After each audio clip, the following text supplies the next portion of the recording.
Good morning, everybody.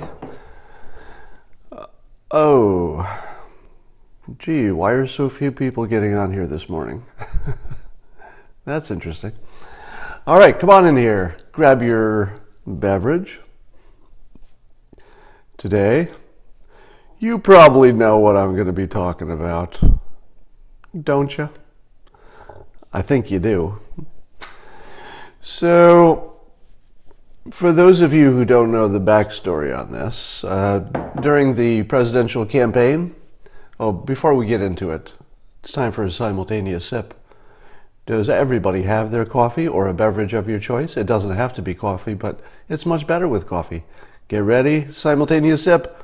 Here it comes. Oh.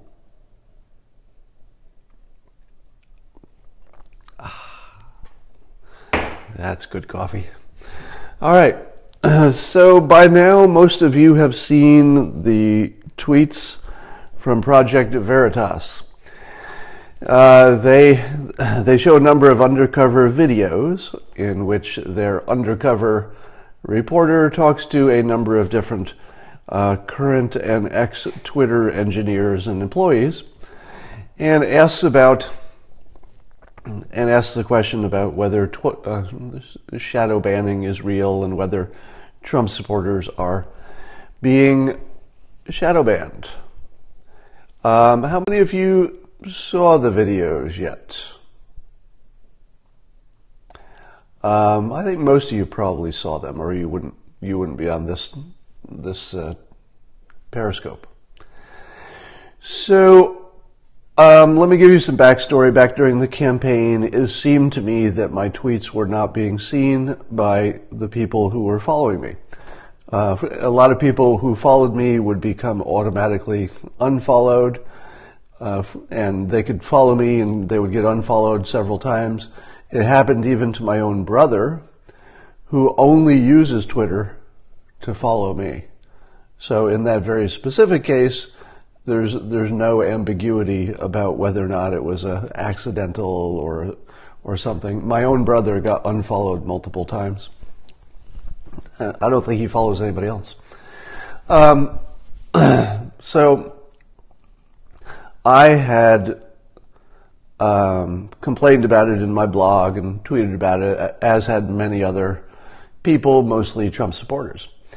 And I was contacted by Twitter's top management, Jack Dorsey, sent me a direct message and said, well, I hear you're talking about shadow banning. Can we look into it? And essentially, I'm paraphrasing, but basically said that Twitter doesn't do that, but he wanted to help me look into whatever it was that looked like it was happening so he could give me an official response. So I worked with one of his top executives who was in charge of that sort of thing, and we had a few back and forths in which I would send evidence and screenshots of things that looked like shadow banning or looked like people being unfollowed, that sort of thing, so that she could research. And a few of them she researched, and there were different situations. Some of them looked like they were probably just technical bugs. So, for example, if you signed in with one device and then signed in with another, or you were doing something in between other things. So there might have been some situations that looked like people were having a problem that was intentional, but it might have been a bug. But those situations did not cover all of the things I was observing. They may have been actually the correct explanation for some of the things, but clearly not all of them. So I stopped getting responses. So that path was sort of a dead end or an incomplete, let's say.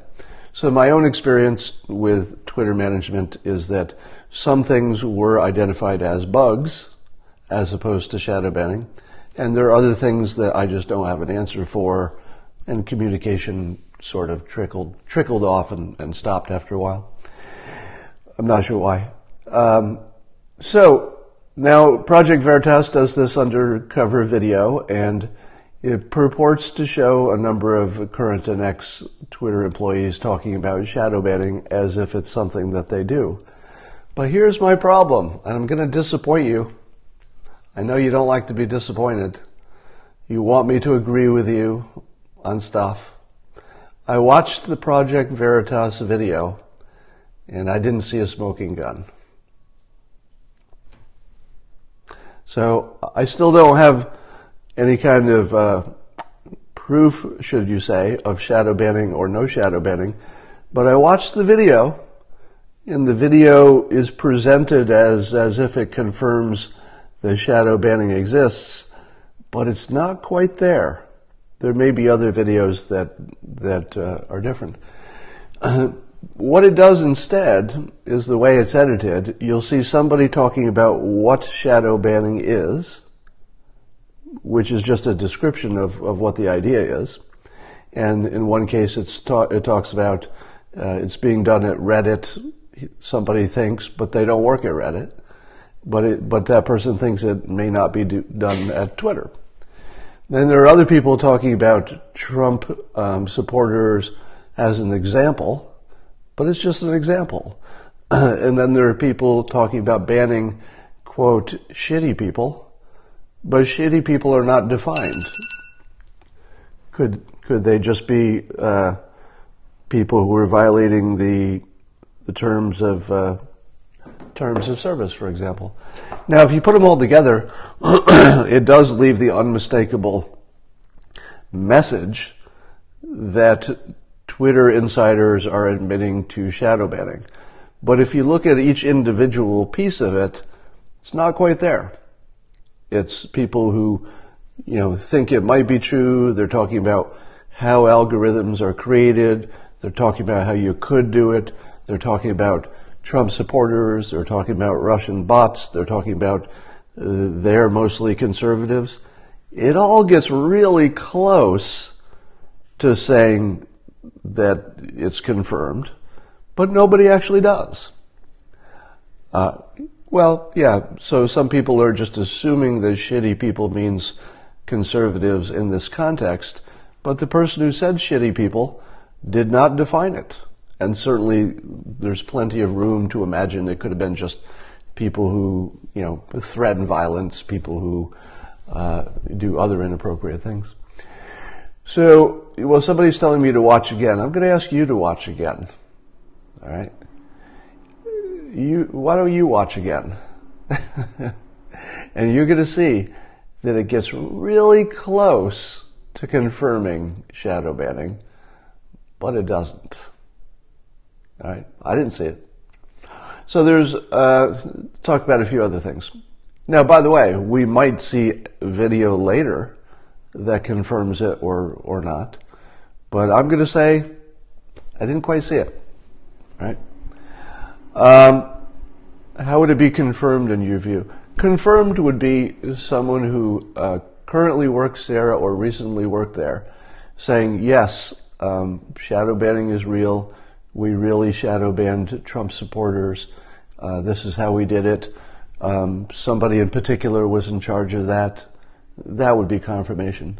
But this is what's not confirmation. We don't like Trump. The employees don't like Trump. There are algorithms to filter things.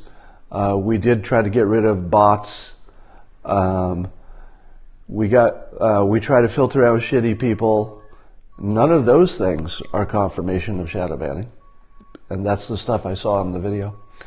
All right. So keep in mind, the reason that you watch my videos is not for me to just agree with your team. All right. I wanted to agree. Believe me, emotionally, intellectually, legally, on every level, I wanted those Project Veritas videos to confirm shadow banning. That's what I wanted. But if I look at it critically, it's close, but it's not there. That's what I see. Very, very close though. But, close isn't good enough. Let's talk about, I saw an interview with Joe Scarborough, in which he said that the media, mainstream media, is too reflexively anti-Trump. Now think about that. That Joe Scarborough just did an interview saying that the media is reflexively anti-Trump. Now I'm sure he's self-aware enough to know that, you know, he's describing himself as part of the media. But think about that. Just the fact that there is that level of self-awareness that is also, he's willing to say it in a public interview. Feels like a change, doesn't it? So this morning there were, people were asking me to comment because I guess the president made 2 different tweets, and maybe you can help me work this out. So people saw the president make 2 tweets this morning, which I only looked at quickly before I got on here. And there was some thought, I saw tweets suggesting that this showed that he's not mentally fit, because the tweets somehow show that. But I'm going to read you the 2 tweets, and maybe you can tell me what I'm missing, because to me they just look like his ordinary tweets. But I haven't looked at them closely, okay? So one of them was, House votes on controversial FISA Act today. This is the act that may have been used, with the help of the discredited and phony dossier, to so badly surveil and abuse the Trump campaign by the previous administration and others, ? So that's one of the tweets. And then the related one was, with that being said, I have personally directed the fix to the unmasking process. And since taking office, and today's vote is about foreign surveillance of foreign bad guys on foreign land, we need it. Get smart. And I saw a tweet that showed those 2 tweets and said, well, is there any doubt left that he has mental problems? And I'm reading the tweet and I'm thinking, I don't even know what the point is. Does anybody even know what the point is? So we're at a point, yeah. So the best example we've seen recently of what I call the 2 movies playing on one screen is when the president opened his docket meeting to cameras, and I think most of his supporters looked at that and said, wow, there's a competent executive in charge of the room. He understands things. He's making things happen. He's being reasonable. And other people saw exactly the same clip at exactly the same time and said, my God, he's acting crazy. We were looking at exactly the same thing and seeing completely different movies. And we know that because people did interviews right after looking at it, and they had completely different impressions. One saw a horror movie, and one saw, a documentary, I guess. So here again with these 2 tweets, there are anti-Trumpers who are putting these together and tweeting them and saying, well, I rest my case. Here it is. You can all see. I don't even have to comment what's wrong with these 2 tweets. Just look at them. I rest my case. And I look at the 2 tweets and I say, I don't even see your point. I mean, there might be a point, and I'm not saying that the problem is on the other side. I'm saying that I'm looking at, I don't know, what is it, just maybe 100 words exactly at the same time, roughly, that other people are looking at them, and I don't see anything. There's just nothing there. But other people are seeing some big problem, apparently.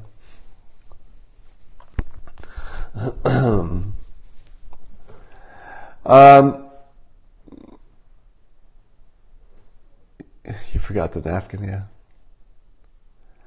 Facebook, Google influencing decisions, the new mind control. I haven't seen that article, but obviously I do know, because I've been talking about it for a long time. I do know that social media does know how to influence us by what ads they serve and how they persuade us and all that stuff. I mean, that's nothing new, is it? If you read the tweets back to president, it's like 2 planets. I don't know what that means. So there's a Federalist article about DACA, okay? So let's talk about good cop, bad cop. You've probably all noticed that Ann Coulter in particular, Stefan Molyneux also, but Ann Coulter a little more prominently, has been saying that if the president allows, through negotiation, if he allows the DACA people to stay, that he has violated his promises and violated his voters, etc. What does that do for the president? Can anybody tell me? There you go. Bad cop. Ann Coulter is making it safe for President Trump to find the middle ground, because she's staking out the scary extreme so that we never forget what the alternative was. Because it would be easy to forget that he had ever said, let's send the dreamers back home.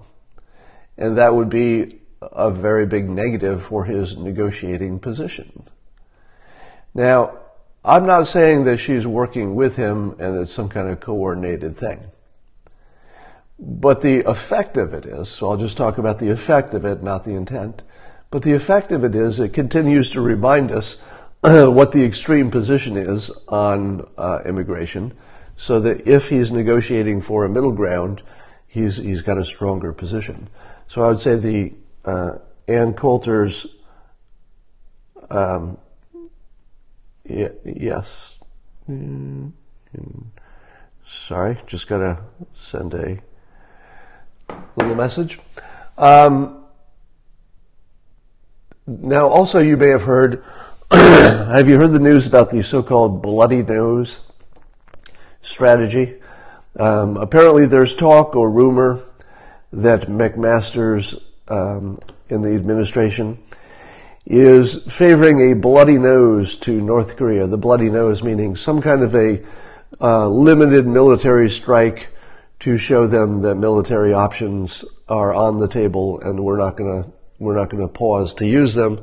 The thinking is that they haven't refined their military to the point where they could do a full nuclear attack to us, and that they might not do an attack on the South Korea, if it's just a limited strike. They might hold off and just say, well, okay, you got our attention.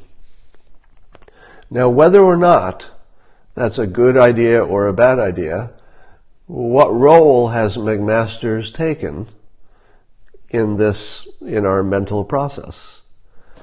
And I know you'll get this one right. He's bad cop, right? So the president has, in his evolution from the most extreme voice on every topic, has found a way to drift toward the public's, let's say the public's middle, by allowing somebody else that has been identified with his side to continue to remind us where the extreme is. So Ann Coulter is reminding us on immigration, and McMaster's is reminding us on military action about North Korea. It's kind of handy.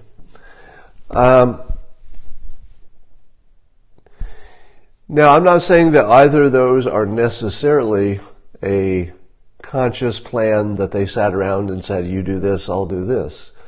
But I think they're all smart enough to know that's what's happening. And they're playing their role on that too. Public opinion now shapes enforcement of laws. Well, it always did.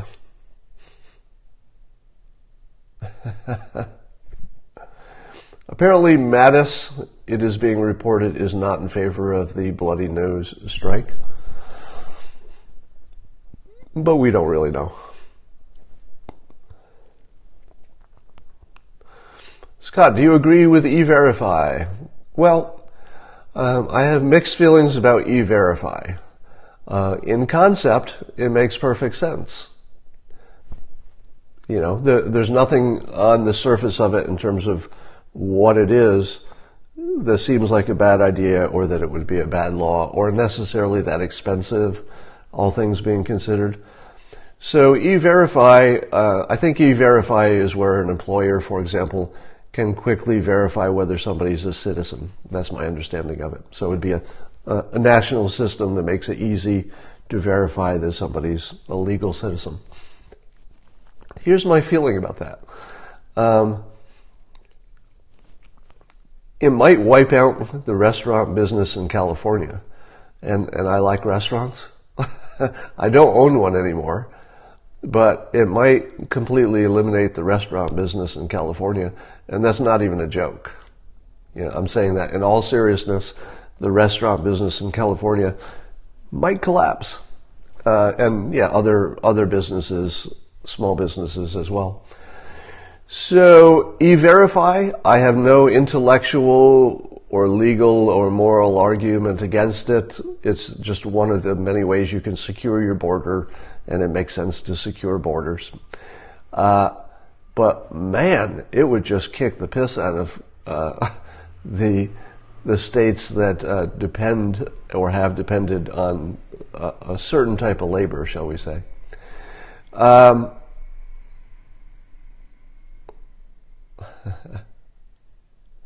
Should we allow more legal immigration? Well, my understanding is that if we have the merit system, that I have not heard anybody talking about a limit on how many people with merit can come in. Has anybody heard of a number limit? Because chances are, if we have a merit-based system, we're going to take all we can get. If every person we let in has been filtered so that they're a plus to the economy, I don't know that we would limit them necessarily. It's probably self-limiting. Ann Coulter's viewpoint is not extreme. Well, you know what I mean.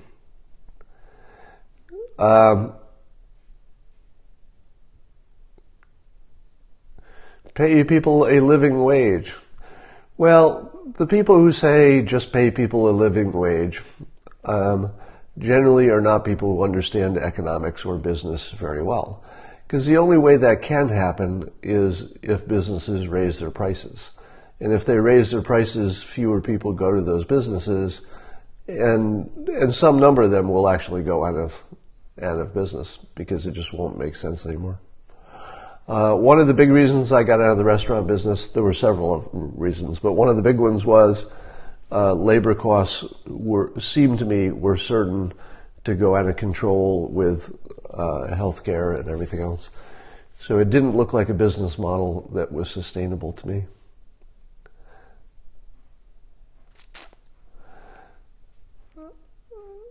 They could pay a living wage. Yeah, if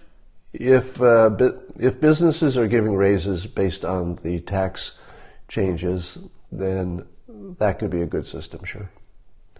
All right, I'm going to go do something else, and I will talk to you all later. Go take another look at the Project Veritas thing. Let me know if I'm wrong. To me, it looks like it's close to confirming shadow banning.